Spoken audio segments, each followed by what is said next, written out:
आज हम इथिक्स के क्लास में डिस्कस करेंगे कि लॉ के बारे में, कानून के बारे में। एक बड़ा ही महत्वपूर्ण सा स्टेटमेंट है जो कि एडमिनिस्ट्रेटिव रिफॉर्म्स कमीशन ने इस्तेमाल किया है। और नेपोलियन बोनापार्ट का ये लाइन है, कानून जो है संक्षिप्त और सरल होना चाहिए। Law should be sucking and simple. इसको एक्सप्लेन करने के लिए आपकी परीक्षा में क्वेश्चन आ चुका है। तो मेरे इथिक्स के सारे क्लासेस का सिर्फ एक ही उद्देश्य है कि आप परीक्षा में कैसे, आपका उत्तर लेखन कैसे होगा, उसको बेहतर करना। आइए इसको डिस्कस करते हैं कि कानून संक्षिप्त और सरल होना चाहिए। नेपोलियन बोनापार्ट का जो स्टेटमेंट है, law should be sucking and simple, इसको, इस उदाहरण को स्पष्ट करें, ये क्वेश्चन है। थोड़ा सा नेपोलियन भाई साहब के बारे में जानने की कोशिश करते हैं। क्या नेपोलियन एक बड़े महान लीडर थे और फ्रांस की क्रांति में सेनापति के तौर पे इन्होंने काम किया। और 18 मई 1804 से 22 जून 1815 तक एक सम्राट बने। दुनिया के महान सेनापतियों में से एक माने जाते हैं नेपोलियन बोनापार्ट। और यहाँ पर आज के क्लास में जो हमारे लिए एक महत्वपूर्ण बात यह है कि इन्होंने फ्रांस में एक नई विधि संहिता लागू की, कोड ऑफ लॉ लागू किया नेपोलियन ने। और ये बड़ा महत्वपूर्ण विधि संहिता थी, इसे कहा जाता है नेपोलियन की संहिता।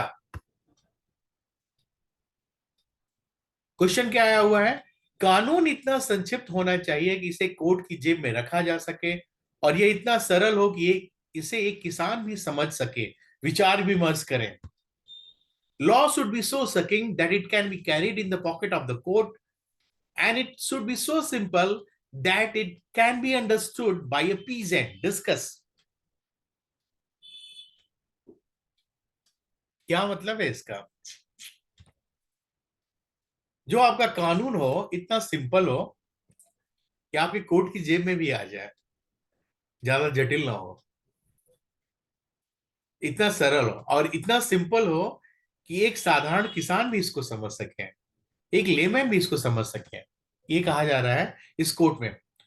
अब आप इथिक्स के पेपर में मैंने आपको हमेशा बताया कि अप्रोच वाला जो पॉइंट है ना, उसको लिखेंगे, उससे एग्जामिनर को समझ में आ जाएगा कि आप कंसेप्ट को समझ रहे हैं, उस कंसेप्ट को कैसे स्टेप बाय स्टेप हैंडल करना है, ये स्टूडेंट ठीक से समझ रहा है। तो अप्रोच का पहला पॉइंट होगा कि आप इस उदाहरण की प्रासंगिकता बताए हुए इसका थोड़ा परिचय देंगे कि ये उदाहरण है क्या। फिर इस कथन के अर्थ पर चर्चा करेंगे, और जो प्रमुख शब्द है ना, जो जो शब्दों की बात हुई है इस पे, उन शब्दों पर बल देते हुए चर्चा करेंगे। और फिर एक निष्कर्ष लिखेंगे उदाहरण के साथ। इन 3 स्टेप में आपको इथिक्स के इस प्रश्न का उत्तर लिखना है। कैसे लिखेंगे, आइए देखते हैं।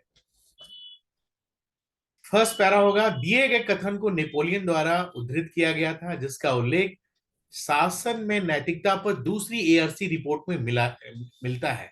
जो दूसरी प्रशासनिक सुधार आयोग की रिपोर्ट आई थी, उसमें भी इस कथन का जिक्र किया गया था।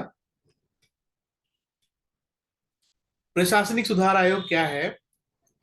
प्रशासनिक सुधार आयोग लोक प्रशासन प्रणाली की समीक्षा करने के लिए और सुधार के लिए सिफारिशें देने के लिए भारत सरकार द्वारा गठित एक समिति है। पहली जो एआरसी समिति थी 1966 में गठित की गई थी, जिसके अध्यक्ष थे मोरारजी देसाई, हम भारत के भूतपूर्व प्रधानमंत्री। और उसके बाद इसको हेड किया था श्री के हनुमंथैया ने, इसको हेड किया था। तो पहली जो एआरसी थी 1966 में आई थी, और जो दूसरी एआरसी गठित हुई थी वो 2005 में गठित हुई थी, और इसके अध्यक्ष थे वीरप्पा मोइली साहब थे। और दूसरी एआरसी की जो रिपोर्ट है वो इथिक्स इन गवर्नेंस पर थी। तो इस रिपोर्ट को अगर आपको कहीं से मिले तो पढ़िए उसको। मैं भी आपको समय पर बताता रहूंगा इसकी प्रमुख बातों को, ताकि इसका उदाहरण देंगे तो परीक्षा में आपको अच्छे नंबर मिलेंगे। और उसमें ही एथिक्स इन गवर्नेंस पर फोकस किया गया है।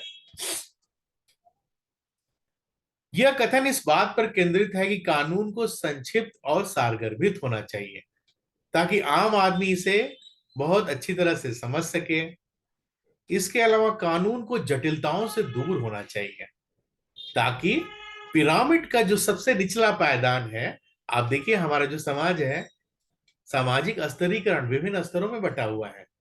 सबसे निचले पायदान पर जो मार्जिनलाइज कम्युनिटीज हैं, जो अपने दैनिक आवश्यकताओं के लिए जिनको ज्यादा संघर्ष करना पड़ता है, वो है। फिर धीरे धीरे पिरामिड, अब उसको अगर हम पिरामिड बनाए तो पिरामिड है। तो जो सबसे निचले पायदान पर जो व्यक्ति है, यहाँ पर किसान का उदाहरण दिया गया है, पीजेंट का उदाहरण दिया गया है, वो भी कानून को समझ सके और अपने अधिकारों के लिए न्यायालय तक पहुंचकर अपने अधिकारों को हासिल कर सके। उपरोक्त कथन निम्नलिखित संदर्भों में प्रासंगिक है। संविधान और नागरिक और आपराधिक जो कानून है, उनको तैयार करने में बड़े लंबे लंबे कानूनी ग्रंथ और जटिल भाषाएं इस्तेमाल की गई हैं। आप देखिए भारतीय संविधान में भाषा कितनी जटिल है। जो सिविल और क्रिमिनल कानून एक्ट से रिलेटेड जो बनाए गए हैं, संहिताएं बनाई गई हैं, वो भी बड़ी जटिल हैं, उनकी भाषाएं जटिल हैं, बड़ी मोटी मोटी किताबें हैं। और गरीब और हाशिए पर पड़े लोगों के लिए कानूनी व्यवस्था बहुत महंगी है।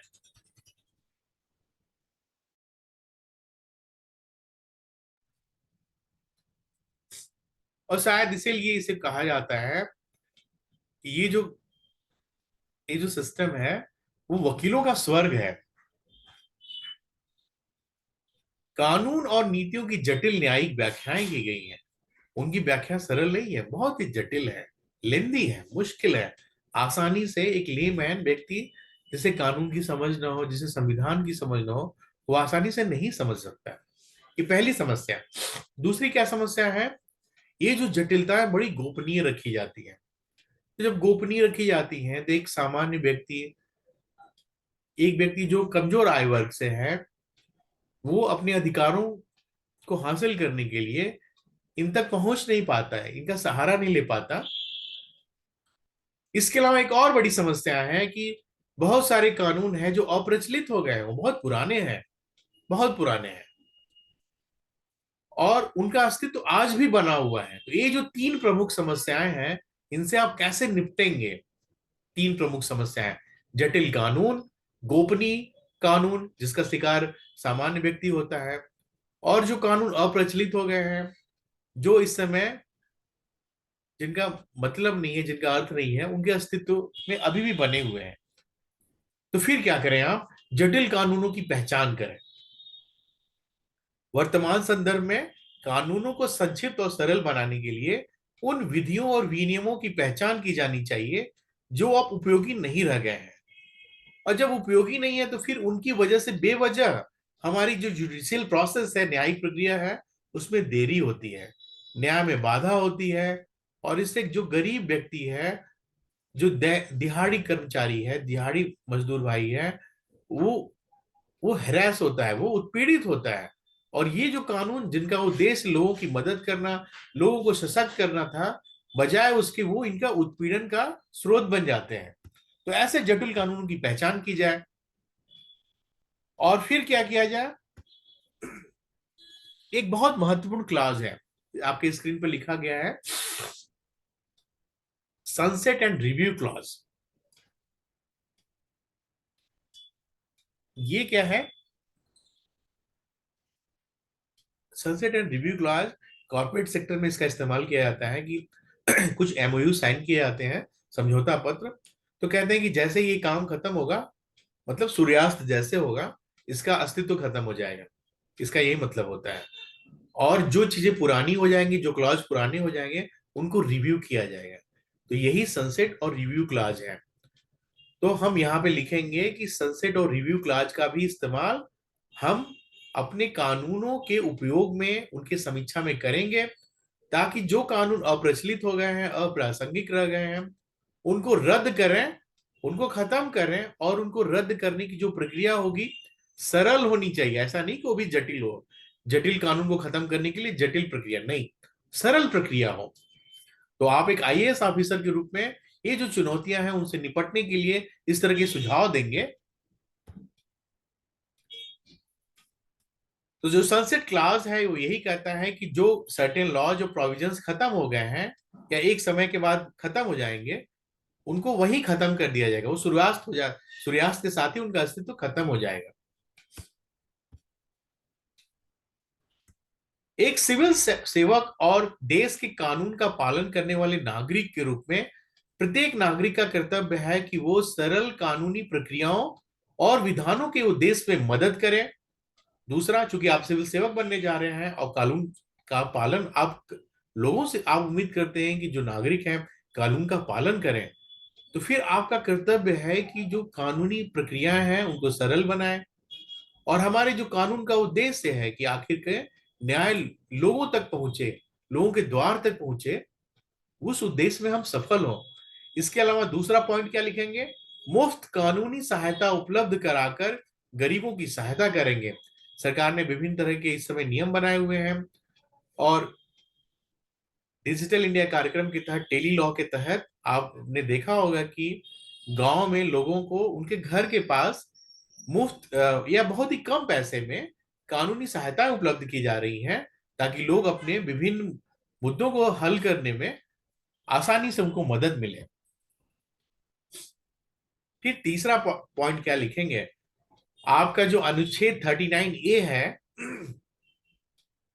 वो इसी तरह के तरीकों के द्वारा एम्पावरमेंट की बात करता है। तो अनुच्छेद 39A और कानूनी सेवा प्राधिकरण अधिनियम के तहत आर्थिक रूप से जो कमजोर लोग हैं उनके कानूनी मदद की परिकल्पना की गई है। और इसके अलावा बहुत सारी पहले की गई हैं। कौन सी पहल की गई हैं, कौन से उदाहरण इनके इसमें आएंगे इसके दायरे में? पहला है रिपीलिंग एंड अमेंडिंग एक्ट 2017। ये जो रिपीलिंग एंड अमेंडिंग एक्ट है 2017, इसके तहत सरकार ने लगभग 2000 पुराने और अप्रचलित कानूनों को रद्द कर दिया है। आप सोचिए कि 2000 ऐसे कानून थे जो कि अप्रचलित हो गए थे, जिनका अस्तित्व में होना किसी काम का नहीं था। तो सरकार ने महत्वपूर्ण कदम उठाया, रिपीलिंग एंड अमेंडिंग एक्ट लाया 2017 में, और उसके तहत इन सभी कानूनों को खत्म किया, उनका निरसन किया, उनको कैंसिल किया। कैंसिलेशन की हिंदी होती है निरसन। और इसके तहत जो 3 महत्वपूर्ण कानूनों में संशोधन किए गए, वो 3 महत्वपूर्ण कानून आपके स्क्रीन पर लिखे गए हैं। इनका भी जिक्र करेंगे। कौन से वो 3 कानून हैं? पहला, the national institute of technology, science, education and research act 2007 में संशोधन किया गया। आज तकनीकी के क्षेत्र में एकदम नई नई चीजें आ चुकी हैं, तो इस एक्ट को संशोधित किया गया ताकि लोगों को आसानी हो टेक्नोलॉजी से इंटरेक्शन करने में, उनके जरिए उसके जरिए एम्पावरमेंट में। इसके अलावा दूसरा कौन सा एक्ट था? Prevention and control of infectious and contagious disease in animals act 2009। और तीसरा था right of children to free and compulsory education act 2009। ये जो 3 कानून थे, सरकार ने इस रिपीलिंग एंड अमेंडमेंट एक्ट 2017 के जरिए इनमें संशोधन किया। और ये चीजों आपको याद रखना है, अपनी कॉपी में लिखना है एग्जाम में।